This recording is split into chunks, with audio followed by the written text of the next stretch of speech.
Hello दोस्तों, welcome to फार्माक्यूरीज। और आज हम बात करने वाले हैं हमारे नए टॉपिक शुगर कोटिंग के बारे में। तो जो शुगर कोटिंग है बहुत ही इंपॉर्टेंट टॉपिक है। एग्जाम में अधिकतर क्वेश्चन पूछे जाते हैं इस टॉपिक से। तो आप भले ही डिप्लोमा में हो, भले ही बी फार्मेसी हो, भले ही आप मास्टर्स में हो, आपको ये पता होना चाहिए कि शुगर कोटिंग क्या होती है, कोटिंग क्या होती है। तो अगर आपको नहीं पता कोटिंग क्या होती है तो मैं आपको बताता हूँ। कोटिंग, जब भी हम कोई एक टैबलेट बनाते हैं उसके एक्टिव इंग्रेडिएंट से, उसके ऊपर एक बनाने के बाद में उसके ऊपर एक कोट किया जाता है, उसके ऊपर एक लेप चढ़ाया जाता है, जिसको हम जिसकी प्रोसेस को हम कोटिंग कहते हैं। ठीक है दोस्तों।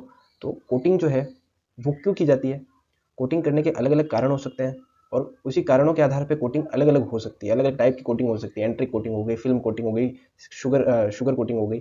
तो आज का हमारा जैसे कि टॉपिक है शुगर कोटिंग, तो हम उसी के ऊपर फोकस करेंगे। तो पहले मैंने आपको बता दिया कि कोटिंग क्या होती है। इसके बाद हम बात कर लेते हैं कि क्यों की जाती है कोटिंग। तो कारण क्या हो सकते हैं कोटिंग के, कि पहली बात तो जैसे ये भैया है, इन भैया को किसी टैबलेट का टेस्ट बिल्कुल पसंद नहीं आ रहा, उसकी ऑर्डर, उसकी गंध बिल्कुल पसंद नहीं आ रही, या हो सकता है उसका कलर अच्छा नहीं लग रहा, तो ये उस मेडिसिन को नहीं लेंगे।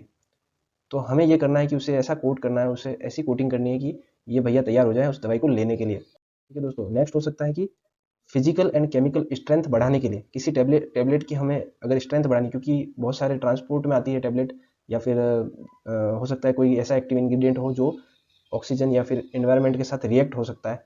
तो उसको इन्वायरमेंट से रिएक्ट होने से बचाने के लिए, और हो सकता है कि कोई मैकेनिकल कोई या फिजिकल कोई शॉक ना लगे, मतलब कोई कहीं भी एक्सीडेंट की वजह से उस टैबलेट का भी टूट ना जाए, उसको बचाने के लिए हम कोटिंग कर सकते हैं। ठीक है। फिर हो सकता है कि आप कंट्रोल रिलीज फॉर्म चाह रहे हैं अपनी टैबलेट से, क्योंकि कंट्रोल रिलीज क्या होता है दोस्तों, मैं पहले ये बताता हूँ आपको कि जब भी हम एक टैबलेट लेते हैं वो स्टमक में जाती है, स्टमक में वो डिसइंटीग्रेट होती है, उसके बाद में डिजोल्व होती है, उसके बाद में एब्जॉर्ब हो जाती है। ठीक है। तो अगर हम चाहते हैं कि हमारी टैबलेट जो है वो लंबे समय तक इफेक्ट दिखाए, तो उसके लिए हम क्या करते हैं, कंट्रोल रिलीज फॉर्म का यूज़ करते हैं। तो इसमें क्या होगा दोस्तों कि वो जो टैबलेट हमारी स्टमक में आई है वो धीरे धीरे डिसइंटीग्रेट होगी और धीरे धीरे डिजोल्व होगी। तो उसका डिजोल्यूशन अगर धीरे धीरे होगा, उसका डिसइंटीग्रेशन धीरे धीरे होगा, तो उसका जो इफेक्ट है वो लंबे समय तक चलेगा। कोटिंग इसलिए भी ज़रूरी होती है दोस्तों, क्योंकि हम उसके एलिगेंस को बढ़ाना चाहते हैं, हम उसकी चमक को बढ़ाना चाहते हैं, ताकि पेशेंट को मेडिसिन लेने में कोई दिक्कत ना आए, उस टेबलेट को लेने में कोई परेशानी महसूस ना हो।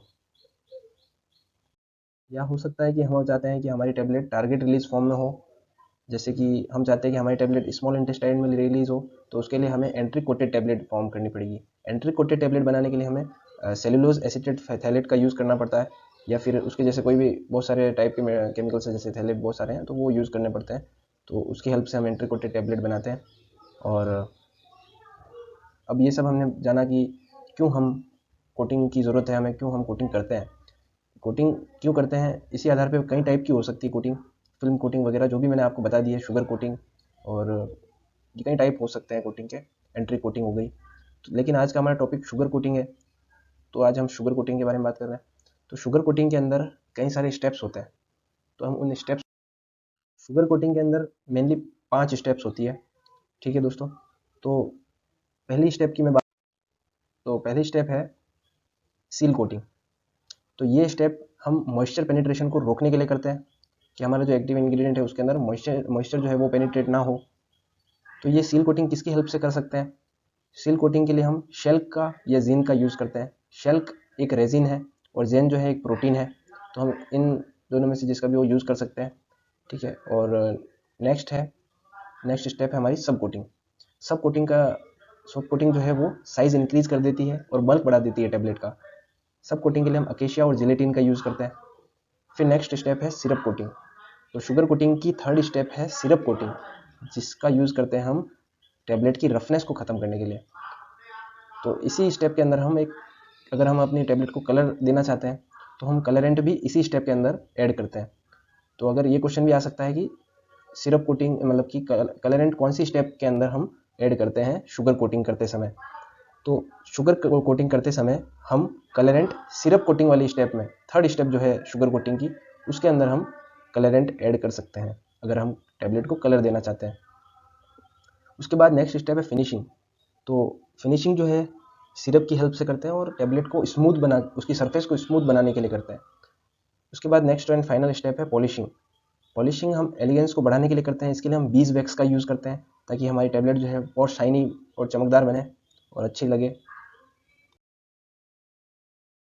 अब हम फिर से एक बार उसे जो भी हमने पढ़ा है उसको समराइज़ कर लेते हैं, जो स्टेप्स हैं ये पाँचों, उसको पाँचों स्टेप को समराइज़ करने के लिए हम फर्स्ट स्टेप जो है हमारी सील कोटिंग होती है, उसके बाद नेक्स्ट है हमारी सब कोटिंग, उसके बाद नेक्स्ट है हमारी सिरप कोटिंग, और उसके बाद में फिनिशिंग, और फाइनल स्टेप है हमारी पॉलिशिंग।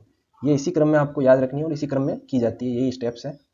और अब आपको याद रहेंगे मुझे लगता है, और आप क्वेश्चन पक्का करके आएंगे। कोई एग्जाम में आप क्वेश्चन आप कोई भी आ जाएगा शुगर कोटिंग से तो आप आसानी से कर लेंगे। और थैंक यू।